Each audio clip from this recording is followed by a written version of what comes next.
આ તરફ હિમાચલમાં પણ ભારે બરફવર્ષા થઈ રોહતાંગમાં પહાડી વિસ્તારોમાં હિમવર્ષા થતા સહેલાણીઓમાં ખુશીનો માહોલ જોવા મળ્યો।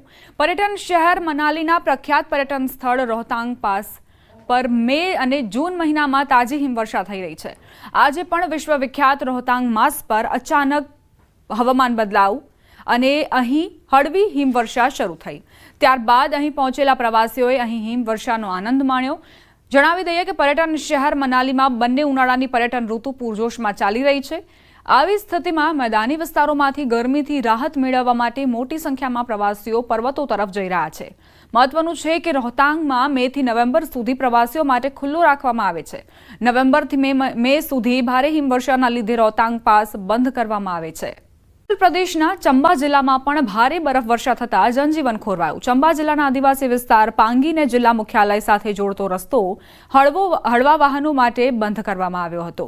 જો કે 6 મહિના બાદ આ રસ્તો ફરી શરૂ કરાયો છે। ગયા વર્ષે 30 નવેમ્બરે ભારે હિમવર્ષાના કારણે વાહનોની અવરજવર માટે સંપૂર્ણ બંધ કરાયો હતો।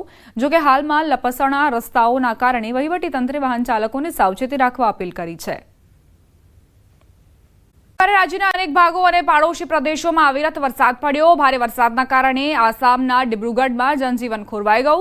સતત વરસાદના કારણે બ્રહ્મપુત્ર નદીનું પાણીનું સ્તર ઊંચું આવતા નીચાણવાળા વિસ્તારોમાં પૂર જેવી પરિસ્થિતિ સર્જાઈ હતી। જિલ્લાના સંવેદનશીલ વિસ્તારોમાં ઘરો અને ખેતરોમાં પાણી ઘૂસી આવ્યા હતા। नदी ने डेंजर लेवल क्रॉस कर दिया है। अभी जितने भी मेरा 5 किलोमीटर का वॉक होता है, जितने भी डाइके इस तरफ घर हैं, सब घर में पानी आ गया है। सबने अपने जीव जंती है डाइक पर लगा दिए हैं, सबने गाड़ी अपनी डाइक पर लगा दी है। तो यह समय उनके लिए बहुत दुविधापूर्ण होता है, कहाँ खाना बनाए, कहाँ रहें, कहाँ सोए। लेकिन सरकार है इसका ध्यान लेगी, कुछ कोई व्यवस्था करेगी उनके लिए। कल जो सिचुएशन थी आज से उससे बहुत ज़्यादा पानी डेंजर लेवल के ऊपर आ रहा है। ये एक ऐसी जगह है जहाँ हम जाके एक्सरसाइज करते थे और सुरक्षा प्रशासन की दृष्टि से हम देख रहे हैं कि यहाँ पर बांस बांध के इसे बंद कर दिया गया है। तो अभी हम भी समाज सभी लोगों से यही अपील करेंगे कि जैसा कि ये डेंजर जोन पे आ रहा है तो आप सभी गवर्नमेंट के सारे निर्देशों का पालन करते हुए अपनी जान को जोखिम में न डालें, अपनी सुरक्षा का ध्यान दें एवं सरकार की सहायता करें। गुजराती સાથે ખાસ વાતચીત કરી છે। હવે ચોમાસાનો વિધિવત પ્રારંભ થશે। 10મી જૂને નબળું ચોમાસું દેશના દક્ષિણ ભાગોમાં એટલે કે દક્ષિણ સૌરાષ્ટ્રના ભાગોમાં, દક્ષિણ ગુજરાતના ભાગોમાં અને કંઈક અંશે વડોદરાના ભાગોમાં આવી જવાની શક્યતા રહેશે।